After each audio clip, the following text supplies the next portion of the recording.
one thing I should mention that is not meant to be derogatory in any way, but my parents were uneducated by today's standards. Each of them had 8th grade education. My dad was a bricklayer, and my mother, I guess, was a homemaker. And East Lansdowne was a small borough and had been controlled by the same mayor for 25 years. There's no change in politics at all. But the school, in this type of arrangement, it was predominated by the mayor, Burgess really, and they had no provisions for activities for children at all, except through the school. And then the schoolyard was closed after school. The schoolyard was locked, so there was no place to play, and we had to find some place to play. We were on a small street, and I saw that in the high school, the next town in Lansdowne had clay tennis courts, and that struck a note for me that that's something we could do. But we didn't have any possibility of playing in East Lansdowne. So what we did was take this, in the street in front of us, mark off a tennis court with chalk, and then with a coaster wagon stand it on end and tie a string across the street for a net with streams of banner of cloth hanging down so you could see the net. And then if a car came along, all you did was set the coaster down and let the car go over it. And people learned locally not to come down there when we were playing. They helped us. So, but we learned to play a little bit of tennis that way. This was much smaller than a tennis court, so whenever we got to go up to Lansdowne and play up there, well, you played on a bigger court, you could hit the ball harder, and so on and so forth. And we had no instruction about serving or anything that nature. And so I started practicing my tennis stroke on the front steps of our house. It was on a bevel in a house, the steps were high. I'd hit the ball on the steps and back and forth. And it was a good experience to do that. Thinking about my musical experience, when I got to high school, I played in the band and played my saxophone. And got interested with some other people in playing dance music. And so we formed a dance band when we were in our teenage years. And by then I learned to play, picked up a clarinet secondhand and learned how to play that. And found that it was much more difficult than an alto saxophone. And at any rate, I was able to get into the dance band anyway. And we had about 21 people I guess total, including a girl singer. And we'd go around and play at different high school dances. And we got paid about $6 or $7 a night for that. So we were making money. And but it was an interesting experience. And one year we were able to get a job at the seashore, and this happened just after we lost our third boy. Melvin was his name, and it was hard for me to leave home and be gone all summer, but it was an interesting job at the seashore. We played at a dance hall every night, and a part of our pay was room and board at excuse me, an Italian restaurant. It was very excellent food. That was a big part of our pay. So we ended up being there 2 months during the summer and coming home with very little money. But at any rate,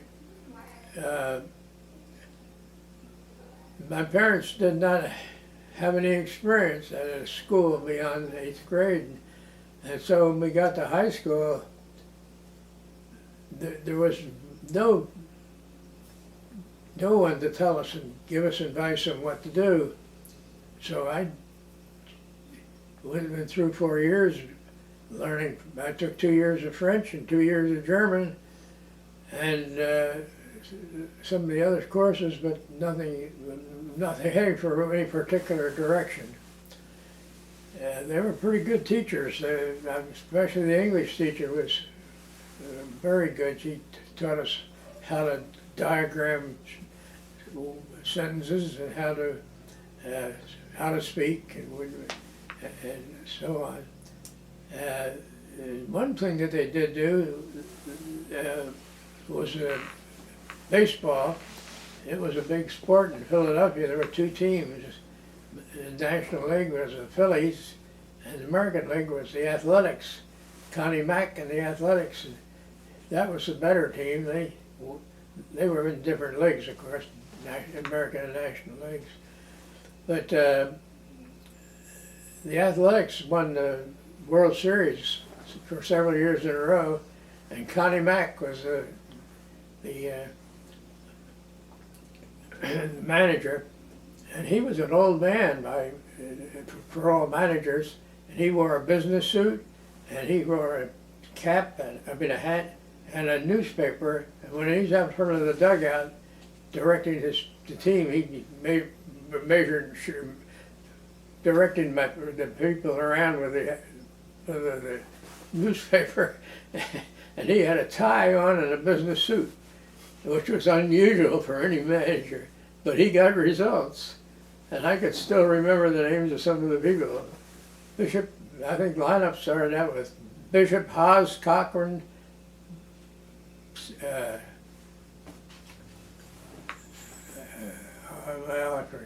Al Simmons, Jimmy Dykes, Mickey Cochran, and these are easy to remember back in those days because they were famous people. Lefty Grove was a famous pitcher. But we got to go to some of the games. Our school would have a bus take us down to the ballpark, and they would let us in free. We didn't have really good seats, but they were good enough for us, and it was quite an experience. So when I graduated from high school, it was a difficult time. I had to make up my mind what direction I was going to go. And I liked music, and I enjoyed playing the instrument, dance band, and classical music in the band, and march music. And so I was in the high school band, and I was fortunate enough to get to go to all-state band. And the pictures on the wall there, the all-state band, there were 175 people of us in the band. And at that time I had a baritone saxophone, and played in that band. It was a great experience. We played in this private home, took us in, and kept us for 2 nights. And that was in a town which halfway across the state because of people from the whole state were coming. Hello? Oh, Mo. Hello. You got garbage? Right here. Yeah, that's all I got. Thank you. Anyway, at this was out in, I forgot the name of the town, halfway across the state, so that was an experience in itself to go out there. But at that concert, there was a representative from Valley Forge Military Academy, and he was looking for people for scholarships to go to Valley Forge Band and play in the band there. I decided that'd probably be a good idea because I was a senior in high school then, and I wasn't going anywhere. I couldn't go into engineering, for example. I had none of the basic requirements, and so I accepted the I accepted one. There were about 10 of us from the band who went to Valley Forge. Valley Forge was it was a big turning point in my life because, for example, you either had to learn or you were going to get close to get kicked out of the place, and they had very rigid rules like you'd expect with a military academy. But playing in the band was a good experience. All my expenses were paid. The only thing that was not paid was the uniforms. And it turns out that we were wearing West Point uniforms. They're all wool and expensive, and my parents just about had a fit when they found out they had to pay for them. But somehow they did. At any rate, at Valley Forge, I determined that I was going to go into, I was interested in chemistry, and I took chemistry. I had chemistry in high school, but I didn't take it very seriously. At Valley Forge, they had a retired Navy man and a commander in the Navy, and he had 10 people in his class, and he was an excellent teacher. With 10 people, he had to memorize 10 of the most popular elements in the table, to repeat those and tell something about each of them every morning when you come to class. So you had to learn something that way. And I also took a course in solid geometry and English, and they were small classes. And at Valley Forge, I learned to study. That was what I learned to do. It was very serious. You could get kicked out for some of the reasons, and if you didn't produce. And so I got serious about it, and it was a great experience. Most of the cadets at the academy were in private. 2 people to a room. The band and 30 men was in a single room in the basement of the chapel where we had to sleep. We had all used that same bathroom, and big bathroom. And for some reason they had a competition to people about getting demerits by the end of the season. Whoever would win would get a trip to Atlantic City for the prize. And guess who won? The band, of course. And that was unfair, really, to the rest of the people, because we had more reason to be serious about it, I guess, because a lot of the people that were there some of them were from rich people, and some of them are there for disciplinary reasons, I guess you'd have to say. Because the parents and all of them, everybody realized that they hadn't learned how to study, and that's what they were going to learn there. But when they had the Army-Navy game, it was held every year in Philadelphia, they would, since we had West Point uniforms, they formed an extra line behind the Corps cadets when they marched into Franklin Field at the ball game and got in free. Because this was a big moment. And of course, at the end of the year, since we won, we got to spend the weekend in Atlantic City, which was really very much of a big carry. One of the things that at Valley Forge that changed my life was that there were about 3 people who had come from Iowa and were played high school bands in Iowa and were chosen to come on scholarships to the band. And they spoke highly of the college band, the Iowa State and Iowa U universities, about how well those schools were supported by the state. At that time, out-of-state students could go there for $45 a quarter. And of course, this was low, and it was low at all the others, I guess, too. But that was a little lower than most of them. And I did decide to apply at Iowa State. And I didn't realize at the time, here's another situation where I had no guidance, that I could have been getting correct credit for my Valley Forge chemistry course. But no, I didn't apply for it. I took chemistry, freshman chemistry at Iowa State. And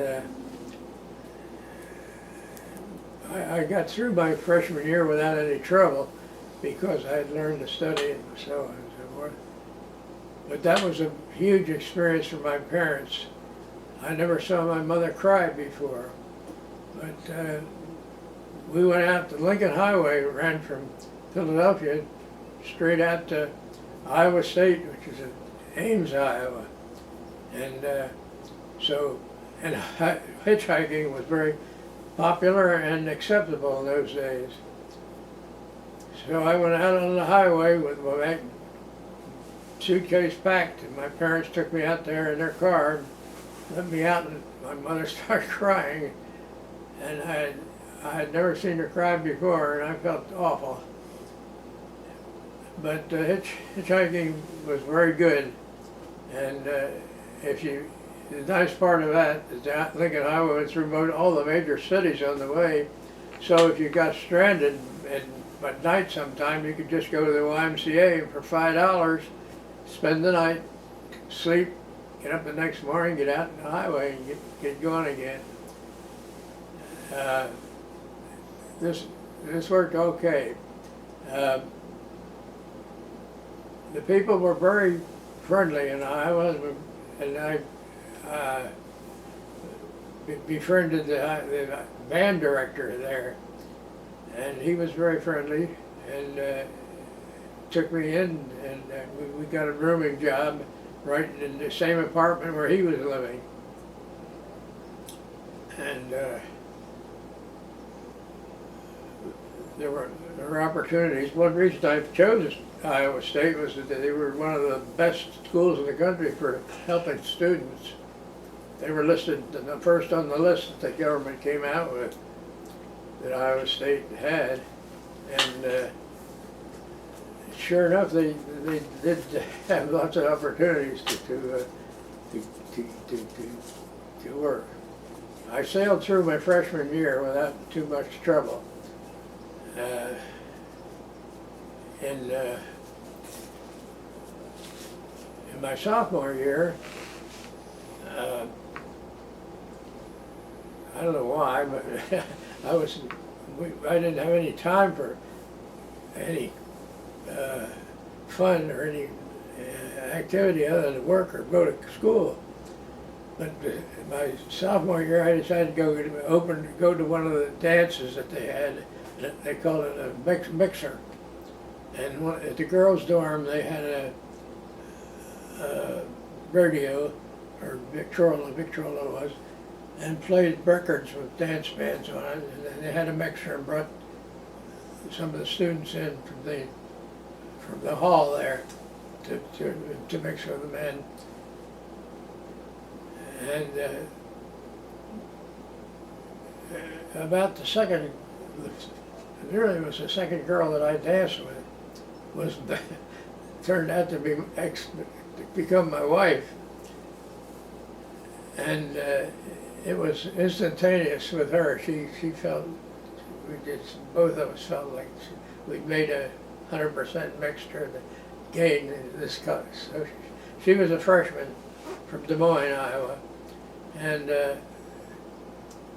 when her father heard about our experience like this, he said he couldn't believe that the first one that she danced with was the one they're going to marry. But at any rate,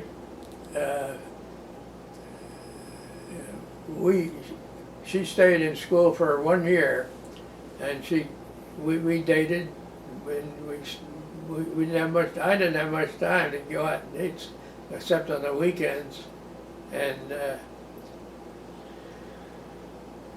we were in love. There wasn't any doubt about it, and at the end of that year, she dropped out of college, and I had gone down to her home in Des Moines on weekends sometimes that year, and met her parents, except for her father. He wouldn't meet me. He was so aggravated. But at any rate, that's about all there is to say about that. It was a wonderful experience, though. She was just a fantastic young lady, and I had dated back at home quite a bit, in fact, around in the high school years, and never found anybody that really turned me on like Betty did at Ames. And playing in the band at Ames was NYA, and that was a paid job for me. I helped them get the music out to the band. We had I got a picture of them out there. That 100-piece concert band. They had 9 sousaphones, and it was just a good experience. And in fact, during a Easter break in the springtime, they went on a trip, took a band trip out to Denver, Colorado by bus.